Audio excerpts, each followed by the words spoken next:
So, good afternoon and welcome to the 23rd annual exhibit of Hydrogen and Fuel Cell Technologies. We've been here for quite some time. Other people on the fair have been here for quite some time, more than 20 years, watching the developments, and they see the inside picture. And this inside picture is important information. What is actually new? What's in development? Where are the markets booming? Someone who works with various manufacturers of fuel cells will have, of course, insider knowledge. To get that insider knowledge, you need two things. One, you need to know him personally, and two, you need a bit of beer. We're going to be using both tools in order to access insider knowledge from Ski Milburn, who's the CEO at VAIREX Air Systems, and we'll be doing the roundup and outlook of the group exhibit of Hydrogen and Fuel Cell Technologies at Hanover in 2018. Please welcome with me Ski Milburn.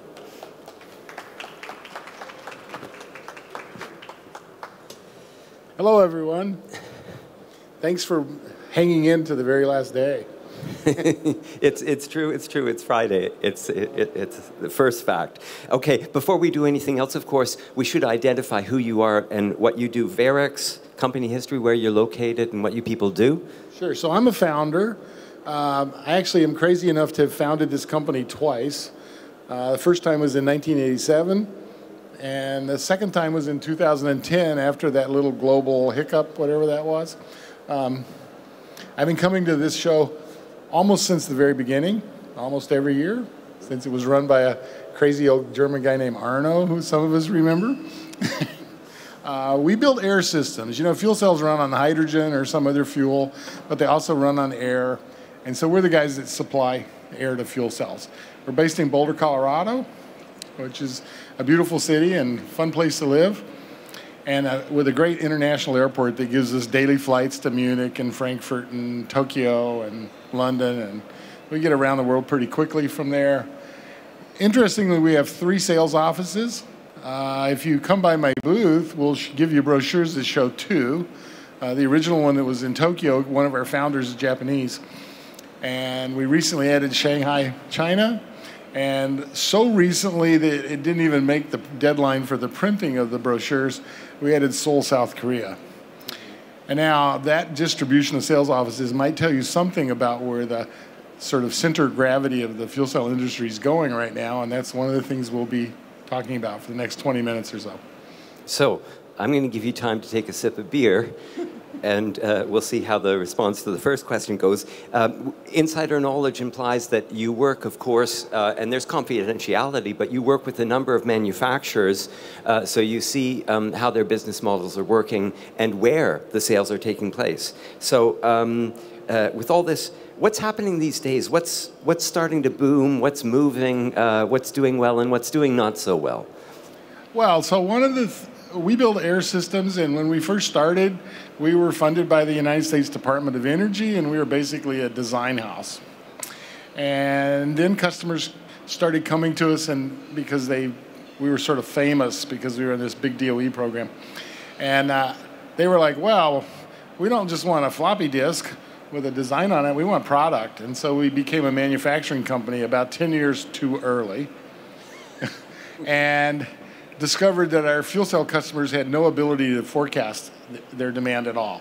Customers would come to us and say, we need 10,000 next year, and they'd buy 4. But what's happened to us now is that we are an actual manufacturing company. We shipped thousands of blowers last year. We actually were profitable in the first quarter of this year. We reached our break-even point and passed it. And so we might say, wow, what's driving that? I didn't know that anybody was building that many fuel cells. Well, they are. And for us, the first big win was forklifts. Fuel cell forklifts are shipping from a number of vendors globally by the thousands. What's interesting is it's an industry that grew up in the United States where the federal policy support's been quite weak or at times counterproductive. And so it's kind of survival of the fittest. Our American companies had to keep trying different things until they found something that would work without a subsidy, which is the complete opposite of the Japanese plan, you know, the Innofarm thing. And so we're seeing quite a lot of growth there. We're seeing the telecom business, which we had given up for dead, coming back. Seems like that's starting to work. Smaller numbers. Range extender vehicles in Europe, especially our good friends in France, is doing quite well. We're not selling by the thousands, but we're consistently selling blowers by the hundreds, which is real business. And now what we see is that this kind of a jumping ahead a little, but the Chinese have essentially taken the fuel cell range extender idea and built a whole national policy around it. And it looks like for the moment, the really big growth in the fuel cell industry the next few years is going to be China. When we were talking about this, you mentioned there used to be an old New Yorker image that was famous. You have the picture of the United States covering, it's a globe, but the picture of the United States covers almost the whole page, and then the rest of the world fits in tiny chunks or whatever. You mentioned as we were preparing this talk that you think of the fuel cell market as basically, on the one hand, China, and the other, the rest of the world. Is this a recent development in the past few years? More recently than that. I was at the Tokyo Fuel Cell Expo a few months ago, and in 3 days I had 14 set meetings. It's a pretty intense pace. And, but what we noticed was they were 7 Chinese, 5 Koreans, and 2 Japanese at the Japanese National Show. And so we came to Hanover kind of wondering, was it going to be half Chinese? And last year, certainly, we saw a significant influx that we hadn't seen before. So right now, so we score it every single day. We write as we're writing our contact reports as we go, and we write down specifically. You know, we're talking to customers, we're talking suppliers, we're talking all kinds of people. You know, we even talk to Brian when he comes by, and we'll talk to anybody. And but we specifically score customers or potential customers, and right now the system is China and rest of world. So we've got the Chinese word for China. Every page at the bottom is how many check marks did you get? And I would say right now it's running about 40% China. Right? So huge chunk of the market. We know that the industry, you mentioned at the beginning, it was R&D and subsidy driven. And then all of a sudden we have viable products. You mentioned the forklift trucks and the niche markets. With growth, we're always wondering is it environmental policy that is driving things, or is it industry that has a need for hydrogen anyway, or is it the renewables? And if we break this down to the U.S. experience, you already mentioned environmental policies, you know, maybe great a few years ago, not so great now, but the environmental policy is sort of, it has to be divided up into which region in the states they are. So let's talk about the drivers of environmental policy, first of all, in the United States, or is it industry driven? In the it's different in every region, but in the United States, it's absolutely driven by the fuel cell industry's desperation to find a product that they could sell and make money at in an environment where there was really no policy support. It's really the opposite of pretty much every successful fuel cell market in the rest of the world. Wow. And it was painful. I don't want to tell you how incredibly painful it was for the American fuel cell industry to survive that. And really, we only have 2 or 3, even in, if you say, forget America, North America, there's only a handful of viable fuel cell companies. A couple in the United States, a few in Canada. There used to be quite a few more. So that tells you something about the difficulty of that path. But the ones that survive seem to be doing pretty well at it. Now, Europe has a different set of rules. Europe is a lot more interested in climate change, a word we're no longer allowed to use in the United States. And China's increasingly driving the bus for the whole world, literally the fuel cell bus for the whole world, on the backs of an absolute ferocious urban air quality crisis. And if you've ever been to China recently, you know what I'm talking about. Every time I go there, I come back feeling like I've been smoking 4 packs of cigarettes for every day I was there. Lungs burn for a week after you get back. You can't see across the street. I was recently in Shanghai on what they said was a nice day, and I was staying on the 15th floor of a brand new hotel on the edge of Shanghai. Couldn't see the ground. Yeah. So yeah, they have a problem, and they're moving rapidly and very decisively to do something about it. So what does that mean in terms of market potential? There, they have the air quality issue. We have that in Europe as well, but it seems to be far more acute in China. How does that break down into new numbers, new sales, new projects, new forms of transportation, and how they're dealing with that? So here's what they did. The Chinese Communist Party has something in common with every political party in the world, no matter if you're capitalist, Democrat, communist, I don't care what.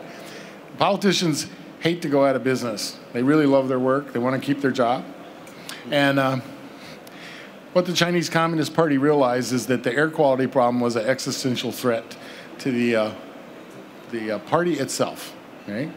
They have to deal with it. Now, it's not unique to China. Every country in the world, since the beginning of the Industrial Revolution, during that initial rapid industrialization phase, went through ferocious air quality problems. I'm sure that the air quality in London in the 1800s was no worse than it is in China, no better either. But what they've decided to do is they said the biggest contributor by far to their urban problems is coal-fired power plants, and right behind it or right next to it is diesel-powered trucks and logistic vehicles.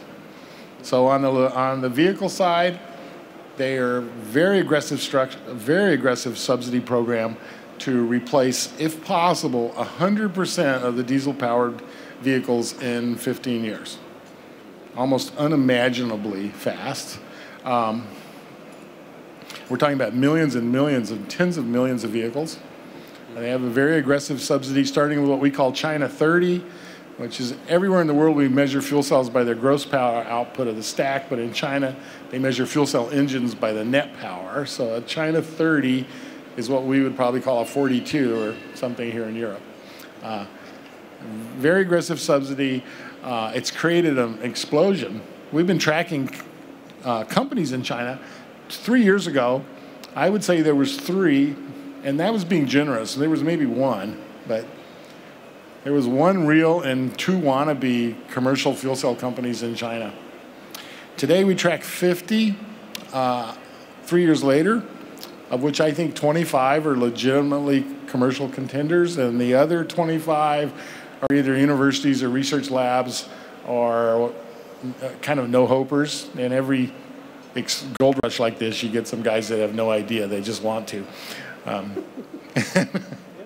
Yeah. So when we talk about this issue, in terms of numbers, we can go back into the public transportation sector, for instance, and for us it seems to be a success story when we get a few buses on the road that run on fuel cells. So what does this mean in terms of volume? Okay, so let's give you some quick numbers. Do some top down, and we'll do some bottom up. Here's the top down. China had no domestic automobile trucker bus industry to speak of 20 years ago. Very little 10 years ago. Last year, they built 26 million new cars, trucks, and buses. It's more than the United States. That's more than Europe. It's only a little less than the United States and Europe put together. And they did that from nothing in about 10 years. At the rate they're going, by 2040, on the low side, they're going to build 50 million vehicles a year, and on the high side, they're going to build 100. What that means is, and their intention is to ban the sale of new internal combustion engines as soon as physically possible. They'd like to do it by 2025. They're determined to do it before 2040. And most people in China that you talk to that seem to know what they're doing will say that 2030 is perhaps a reasonable goal. That means you're going to go from 0 fuel cell vehicles today, or actually last year on the whole market of China, about 3,000, to 30 million in 7 to 12 years. Yeah. Now, what that also means is today, last year, like I said, last year, I think we believe about 3,000 fuel cells vehicles were built in the entire country of China. I think about 6 vendors did them. We know 1 did half of them, and the rest were split by the rest. We have customers next year that are planning to build 3,000 vehicles in China, and there's more than 1. In fact, there's 10. So we're a little company like VAIREX. We're 6 people, 1 in Tokyo, 5 in Colorado.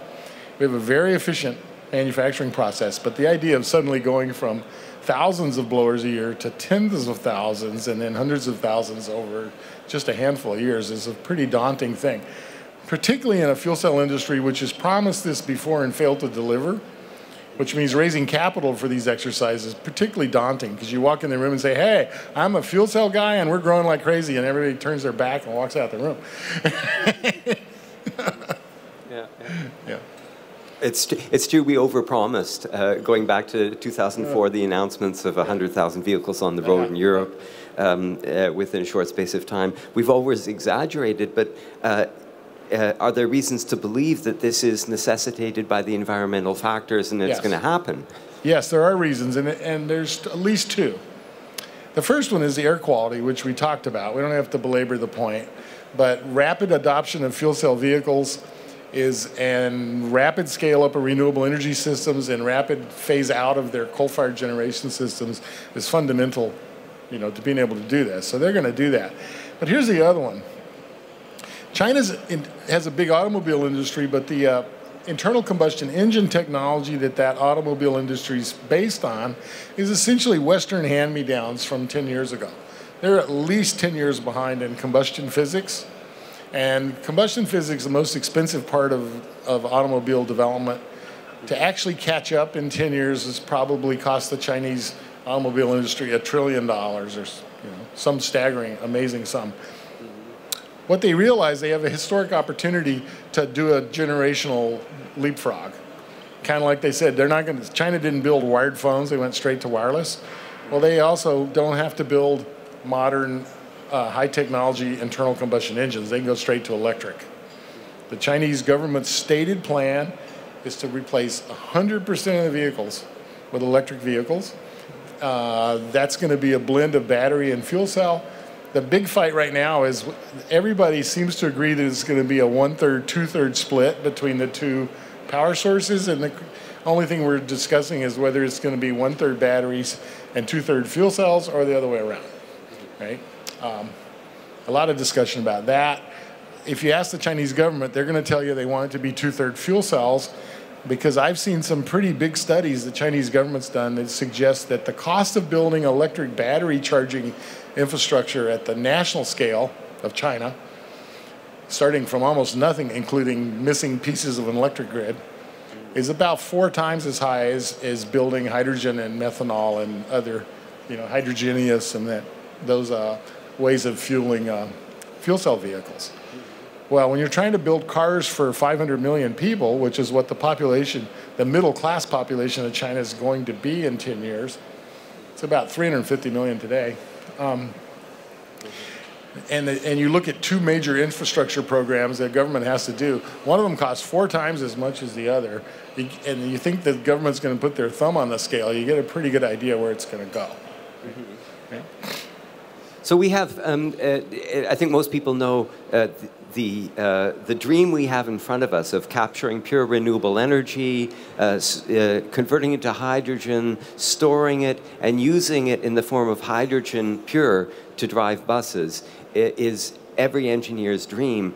But we do have the problem of infrastructure. That is, how do you distribute the hydrogen, where are the fueling stations, and so on. And this China that is leaping over the combustion engine stage, so to speak, as their own technology and going straight to fuel cell vehicles, one has to remind oneself that these fuel cell vehicles can be hybrids of batteries, and they often are, hybrids of batteries and fuel cells. Batteries don't like to be completely discharged. They don't like to be overcharged. And one of these marriages that really works well is you mentioned already the niche markets of the forklift trucks. They're all a combination. Now, why I find this so interesting is because in order to leap into the mass production of fuel cell mobile applications, there is an existing grid that provides perhaps China with the cutting-edge advantage here. And I'm quizzing you on this. I had Pelkan up on the stage, Wolfgang Chen, and we were talking about the existing methanol infrastructure, which is the size of the diesel infrastructure in Germany. It's just massive. They have this as a resource already, and it's easy to convert methanol with a reformer on board into hydrogen and to create that device. Do you see the short-term advantage of this network in launching a large fleet of fuel cell battery-powered vehicles? Oh yeah, because one of the things that the Chinese government is struggling with is that the scale of what they have to build is almost unimaginable. And you're really talking, for instance, if you look around whichever country you live in, look at the scale of the current fossil fuel industry. Natural gas, diesel fuel, gasoline, you know, all the different things, the pipes that go to your house, the filling stations on this corner, the refineries, if you go down to the seaport and you see the ships coming in, and you think about replacing literally something of that scale, physical scale of equipment, of economic scale of investment, with a completely alternative structure, it's almost science fiction. And so to the degree that China has the ability to take some things they already have, like one of the biggest methanol distribution systems in the world, and make that a part of the, you know, it may be a part of the solution or it may just be a part of the bridge, but clearly they're going to take advantage of everything they've got. I mean, the scale of the challenge is so incredibly overwhelming, you just have to. So I don't think there's any question they're going to do that. When do we get the spin-off benefits of the developments in China here? What I mean by that is questions of scale also determine the price per unit of fuel cells. If we have large volumes, certainly the costs are going to drop at some point. It makes the fuel cell-driven car a lot more affordable. When are we going to see the spin-off benefits from China? You're going to see fuel cell cars in Europe in 5 years, made in China, at price points that will absolutely astonish you and will not require subsidy. I'll just give you one example I saw recently in Beijing. I won't give you the company's name, but let's just say a major manufacturer of cars in China, near Beijing. I went in their showroom and they showed me a prototype of a brand new fuel cell powered SUV. And they said if they could build those at $50,000 a year, which they think they can do in less than 5 years, the manufacturing cost of that car with current technology is $20,000. Yeah, about a quarter of what it takes to build a Toyota Mirai. And that means with huge profits, they could sell it, even with VAT and everything else piled on. That's a car you could sell in Europe or in the United States less than 40,000 euros. Right? I was pretty astonished. Right? And then they looked at me in the eye and said, okay, we like your blowers. It would be a good fit for this vehicle. It would help us with our cost control. What would it take, Verax, to be in a position to supply 1 million blowers per year by 2025? Yeah. Yeah. Huge, huge. Yeah. So we do have environmental policies in Europe that are driving things. When I live in Berlin, and for those who are from outside Germany, you actually pay less rent in certain areas. There's rent tables that they create. You pay less rent when you are close to traffic-dense areas because the number crunchers have done this. They looked at the mortality rates and determined that, in fact, people die earlier simply because it's the fine particle dust, there's other noxious gases and so on. So we have all of this legislation. Pretty soon the European law is going to say they got to stop traffic in several areas in Berlin. Other cities are affected as well. The development sounds in terms of technology like it's coming from China. Shouldn't we be expecting something in Europe soon? Well, here's the paradox. What the Chinese are doing may spawn the adoption of more forward-looking policies around the world. On the other hand, it may have the reverse effect. I'm actually going to predict that it has the reverse effect. And the result is going to be completely different than what you're expecting. And that is, until recently, California pretty much drove emissions control and fuel economy standards for the United States market. And for most of European makers, that effectively drove the technology base of their export vehicles, because they weren't going to build two kinds of cars, one kind to sell in California and another kind to sell everywhere else. So the California standard essentially became the de facto global standard for export vehicles of a certain category. It's more stringent than German laws, even. Exactly.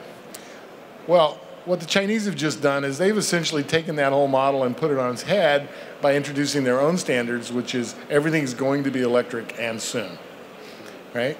And so, for instance, he who must not be named administration in Washington is recently proposing to do away with a big chunk of our fuel economy standards.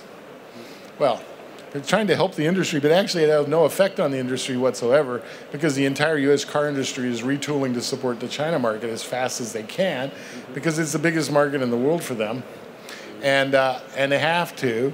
And once they do that, they're going to build cars for China that are to this tougher standard. There's no reason to make them stupid to sell them in America. They just make them more expensive to make them worse. Right? That's not going to happen. So I think what's actually happening is that China will seize the initiative in terms of setting the global standard. They'll do so much volume because they have to. They have no choice. It's not optional for them.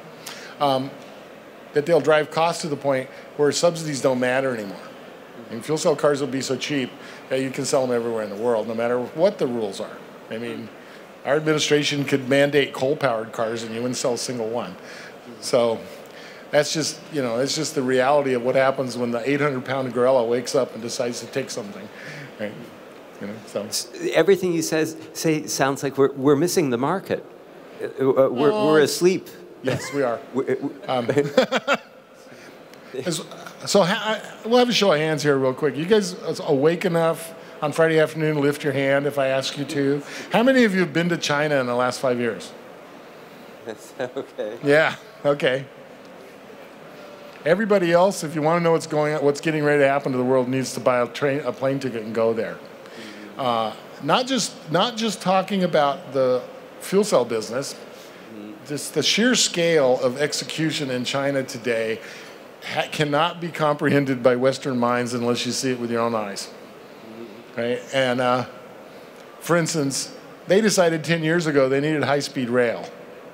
They built a bigger high-speed rail system than all of Europe, and the industry to build those trains, admittedly done by stealing a lot of Western technology, which has got some people's, you know, a little upset and lost them in a few spots. But they built the biggest high-speed rail network in the world and an industry capable of building enough trains to run on that network and thousands of train sets in 10 years, right? They built the biggest subway system in the world in Shanghai, bigger than Tokyo's, which took 50 years to build. They did that in 10 years. You go there, I go there every few months, and literally I'll go to places in Shanghai 3 months ago don't look like they looked the last time I was there. I mean, it's like whole neighborhoods are appearing out of nowhere. But they have to. They have 1.5 billion people. They managed to move 350 million of them to what we would call Eastern European middle class. That means there's still over a billion people on the outside looking in, and they're not going to sit still on the outside and look in for much longer, right? Everybody gets a chance, or China gets their own Trump, and they know it, right? And so they have to bring, they brought 350 up, they got to do it again, and again, and again. And they did it the first time in 20 years. They got to do it the second time in 10, the third time in 5, and the last time in 2. And I mean, this is almost science fiction in terms of the scale at which they're executing, but they have to. They have no choice. If they don't do this, their society fails, right? And if they don't do this, they will break the earth. I mean, if they built 1 billion people living at Western European and American standards of living at our rates of resource consumption, they will break the ecosystem of the world, and no one gets to live here. And they know that too, right? They're quite aware of the fundamental scale of the constraints they face. So. I should add, we have 2 more topics to talk about, but still, as we talk, if there are any questions from the audience, if you raise your hand, oh, I see. Willy Walter has a question. All right. Ski, I agree to everything as you said. You know, China is setting the standards. Yeah. Electromobility will come from there. Fuel cell will come from there. But we're still waiting for the first electric car coming from China over there. They probably need them all themselves. That could happen to fuel cell cars as well. So we will still have to develop our own fuel cell cars in the future because they can't afford to export them. What do you think about that? Oh, I think it's true. What's going to end up happening is that General Motors is going to build fuel cell cars in China, and so is Mercedes, and so is a lot of other people, and we may see some of those. You're right, the demand is so infinitely large in China that getting exports, it's like their whole business, this turns everything on its head. We were all taught, especially where I grew up in the United States, we were all taught that China is this voracious exporter that's destroying every industry they touch because they make so many cheap stuff and sell them to us. Now what's happened, they've turned the corner and they're starting to create so much internal demand for products they can't export them. But all that does is buy us about 5 years, right? And so we're still going to have to go fast, yeah. Okay, we're shifting topics a little bit, but it's all related.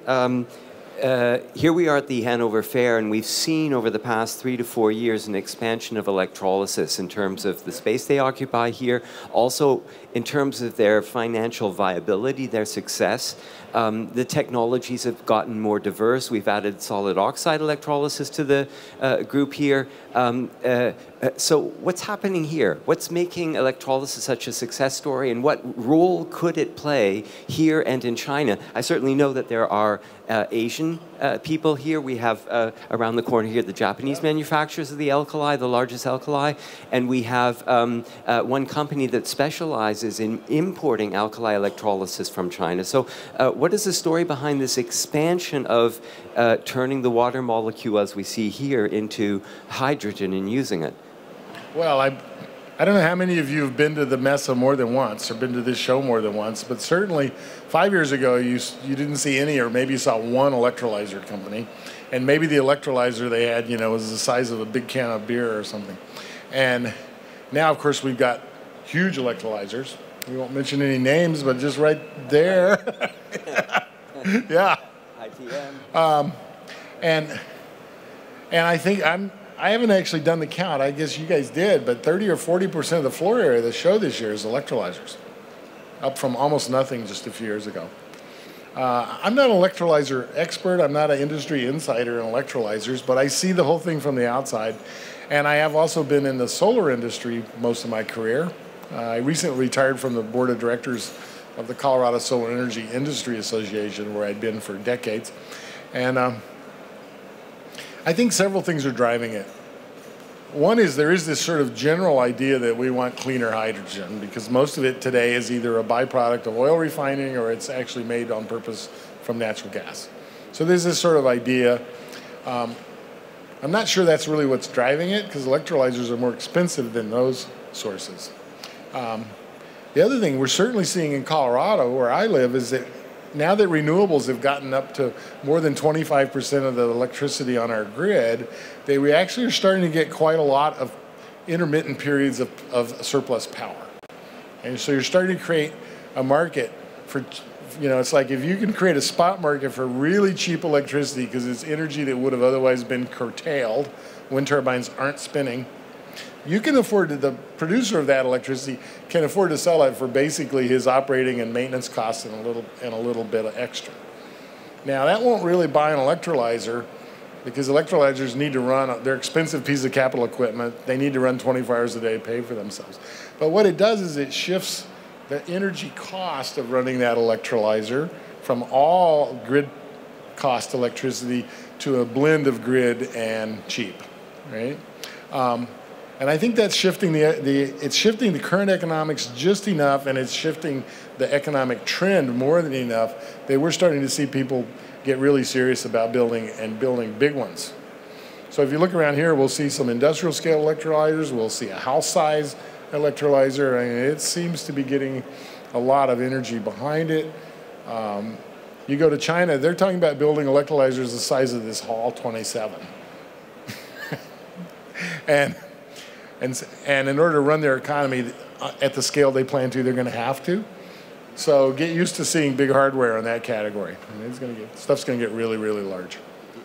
I recall yesterday my colleague Uli Walter was on the stage and he was talking to someone well informed of the industry, and when he used the expression surplus power in German, he was immediately dismissed, sort of, the surplus power is not a business model. Forget about it. I hate the word. We should remove it from our vocabulary. What you're suggesting is that you only need to use a certain fraction of surplus power, which is super inexpensive, to drop down the overall cost of the electricity producing hydrogen to a point where we have a viable product for mobility applications. Is that right? Right. You know, and you actually work it two ways. On the one side, you've got cheap power because it would have been curtailed. And on the flip side, where we have in America now, and I think the same thing's happening in Europe, is a surprisingly big market for grid stabilization services. And you can build electrolyzers to do that.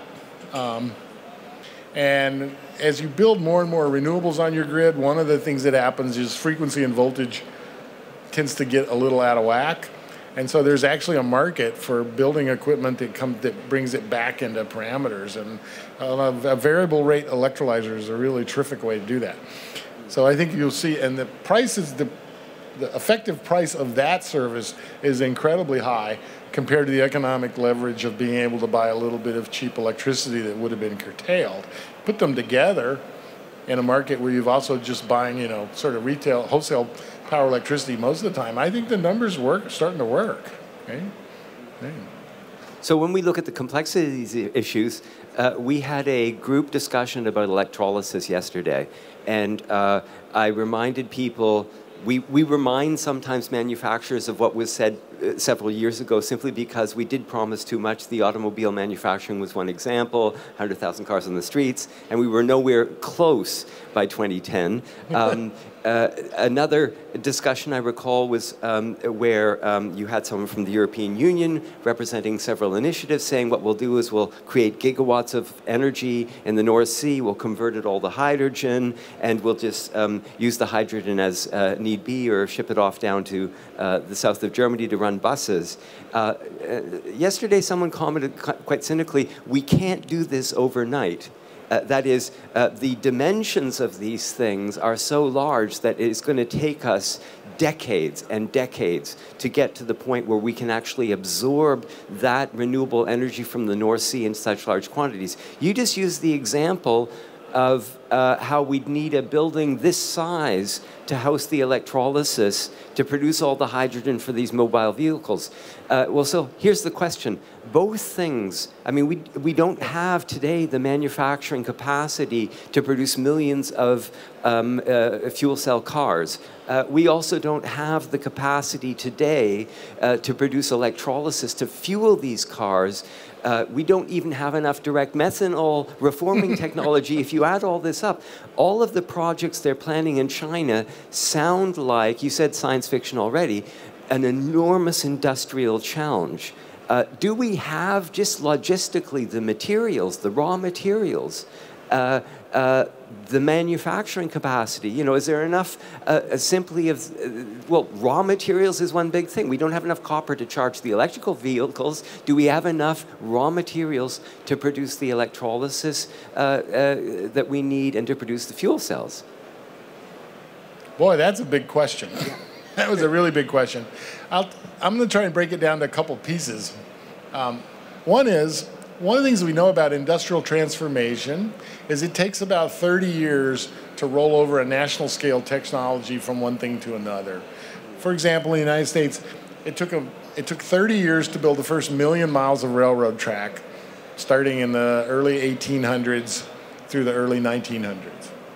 It took 30 years to build the first 1,000,000 miles of paved highway in the United States. And that started from the 1930s, you know, out 100 years.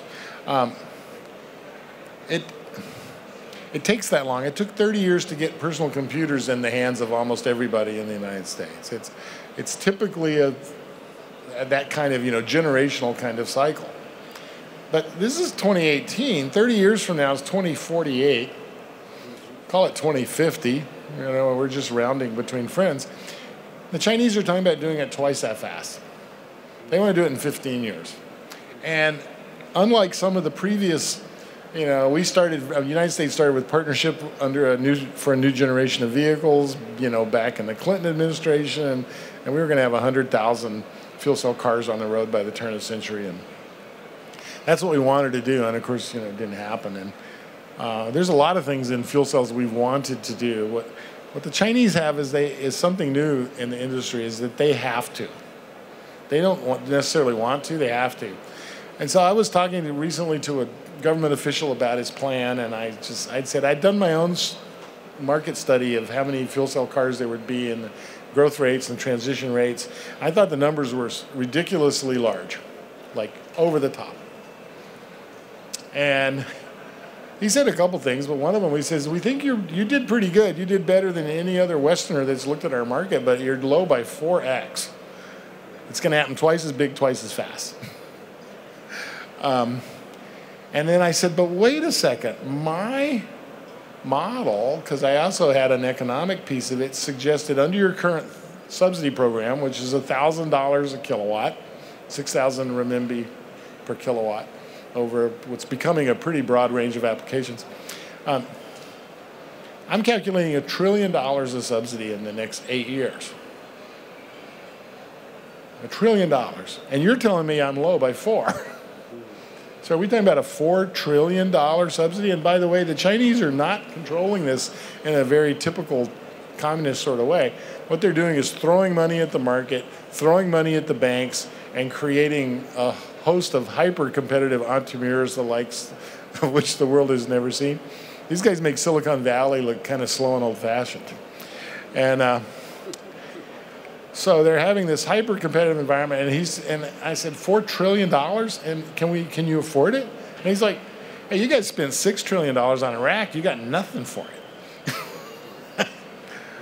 So, at least what we're going to do is take over the global automobile industry and save the earth from the China cloud destroying life as we know it.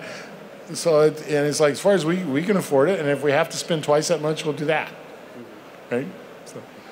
So before we leave the stage, we have to address the variousness of this fair exhibit. There's so much going on here. The devil's in the details, and it's really difficult to sort out what prospects there are, what's booming, what other developments. It could be technical innovations, it could be drops in prices, it could be policy-driven expansion in certain manufacturing here. So if you have a short list of what's new and what's booming, what would you put on it? Oh, God. Well, I'm going to start in my own backyard. I didn't actually come here to sell Verax. I came here to talk about my position as a global supplier and my insights as a result. But I'm going to give you a little plug at the end, just because you've been so patient. Today, a big air compressor at Verax that you would sell into a Chinese bus costs about $15,000. Now, that's a fraction of some of our competitors, but it's still a lot of money. We think within 5 years, that same product will cost $750. So you want to know the rate of cost reduction that we're looking at? It's down by 20x in 5 years. Now, that also implies that we're going up from building hundreds of these to building hundreds of thousands of them. And that's actually not magic. That's pretty typical of what industrial production rates do to cost. Okay. And that's a big part of what the Chinese are doing, is they're saying we're going to scale everything, including our renewable energy system, our hydrogen systems, and our vehicle systems, to such an incredible scale that the costs will come down to the point where this sort of doesn't just become possible, it becomes mandatory. Now, what that means, I said it before, but I'm going to say it again. What that means is building an electrical infrastructure at the scale of our current fossil fuel industry and doing it in 15 years. Think about all the pipes, all the gas stations, all the oil wells, all the refineries. replicate all of that. And instead of having it spread all over the world, for instance, the energy system for Germany reaches all the way with pipes that go all the way to Russia. The energy system for the United States has ships that go all the way to the Middle East. We're talking about that whole industry, this giant web of stuff, capital equipment that's spread all over the whole world, ends up concentrated in your own country, in Germany, in the United States, in China.